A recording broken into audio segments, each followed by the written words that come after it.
Certamente, esta é a pergunta que mais tem sido feita por milhões de brasileiros. A resposta é: porque os 3 pilares que sustentam uma intervenção constitucional estão locados fora de seus eixos.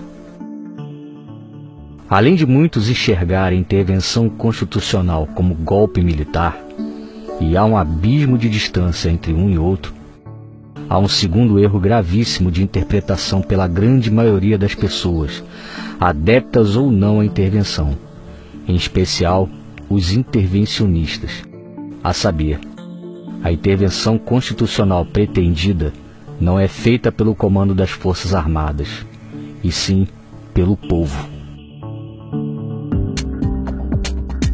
Provavelmente você que agora assiste esse vídeo torceu o nariz à procura de fundamento para a referida afirmação, certo? Bem, este mecanismo, de forma bastante didática, será elucidado agora.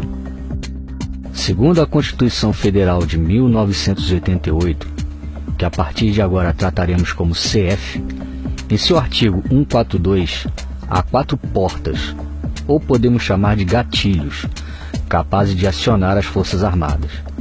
A primeira porta, pela presidência de uma das 3 casas, legislativo, executivo ou judiciário. A segunda porta, em defesa da pátria, contra ataques de outras nações, pela lei e não pelo cumprimento da CF, e pela ordem, guerra civil, desobediência civil e paralisação do país. As Forças Armadas via comando, ou seja, seus generais, são acionadas se e somente se os 2 primeiros gatilhos forem acionados, mas os 2 últimos não.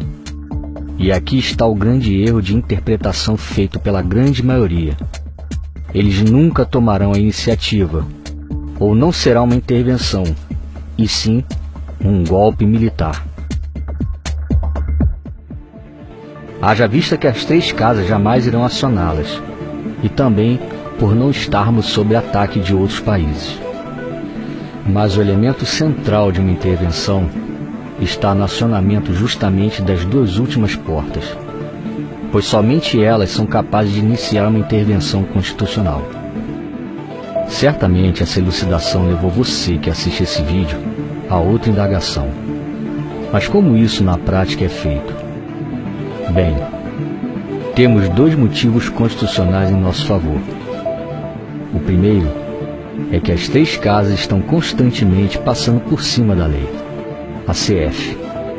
E o segundo, algumas regiões já estão praticamente em guerra civil, e outras já aderiram à desobediência civil, como no caso de Santa Catarina, que 75% da sua população não declararam imposto de renda em 2017. Repare que mesmo sem se dar conta, o cenário do país está a se desenhar para acionamento desse último gatilho. Mas para que de fato seja iniciado o processo de intervenção, é preciso rever 2 situações. A primeira, unidade entre os grupos intervencionistas e adeptos da causa. Isso envolve grupos de direita, os anticomunistas e principalmente o povo de bem. A segunda, organização e liderança para que os grupos ajam de forma consciente, simultânea e principalmente com a massa da população como endossatária. Há inúmeros grupos e adeptos da intervenção constitucional atuante no país, e fora dele também. Mas há também 2 outros elementos capazes de enfraquecer cada vez mais a ideia de uma intervenção. O primeiro é o ego. No meio deles, todos querem fazer à sua maneira, de forma fragmentada. E o segundo é a falta de capitaneamento dos referidos. Além de não entenderem o mecanismo da intervenção, intitulam vários líderes a liderar um único grupo. Com isso, restam evidentes alguns problemas à grande massa da população. Vendem a imagem errada sobre a intervenção, demonstram desorganização e principalmente demonstram-se, mesmo que sem saber, como grupos anêmicos, sem força.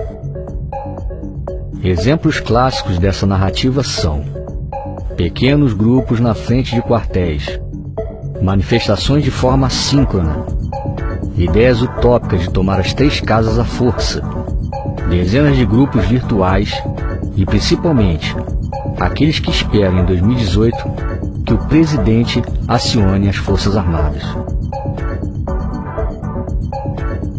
Infelizmente, a falta de cultura e a falta de esclarecimento do povo são nítidos em nosso país. E tudo o que se passou na história do período militar é distorcido, para que assim a história fictícia contada pela esquerda comuna vá de encontro aos seus próprios interesses, a de perpetuar-se à frente do comando do país. Com base nisso, a grande mídia, a maioria dos artistas pseudo-intelectuais, parte dos professores e afins, que são adeptos ao socialismo e comunismo, ou têm interesses financeiros, vendem a imagem distorcida do período militar no Brasil, que foi de 64 a 85. A forma como a Rede Globo tem narrado a história do período militar em sua minissérie é um exemplo cabal dessa afirmação. Covardemente, vendem a ideia de cerceamento da liberdade de imprensa, de maus tratos à população de bem, e principalmente de supostas torturas de presos políticos, e omitem informações sobre economia, desemprego, saúde, segurança e família. O cerceamento que houve no período militar foi acerca da grande mídia comunista. Não se podiam transmitir novelas com cena de sexo. Também eram proibidas letras de música que faziam apologia a drogas, à prostituição, ao comunismo e a outras obscenidades. Quanto aos maus tratos e supostas torturas, diferentemente dos dias atuais, os bandidos eram tratados como bandidos, não possuíam bolsa presidiário e direitos humanos. Usuários de drogas que ficassem pelas esquinas eram tratados como foras da lei. Guerrilheiros eram tratados como traidores da pátria. E nas classes escolares, os professores eram tratados como heróis. Nos intervalos tocava-se o hino nacional. Houve o maior crescimento econômico de todos os tempos e o menor índice de desemprego sem precedentes. A família era tratada como instância máxima da sociedade. Não se ouvia falar em aborto, tampouco em divórcio. Grupos minoritários que buscam direitos especiais, eventos de sexo a céu aberto, parada gay, feministas que defecam em plena Avenida Paulista e direitos humanos que defendem bandidos, sequer cogitavam existência. No que concerne a bandidos travestidos de políticos, esses sempre existiram na história da sociedade. Mas no referido período, o sujeito que fosse pego na prática de qualquer crime político, não havia STF para protegê-lo. A lei era cumprida. Nunca houve golpe militar. O que houve de fato foi um clamor de milhares de vozes, vozes do povo. Da mesma forma que foram feitos com Dilma e Collor.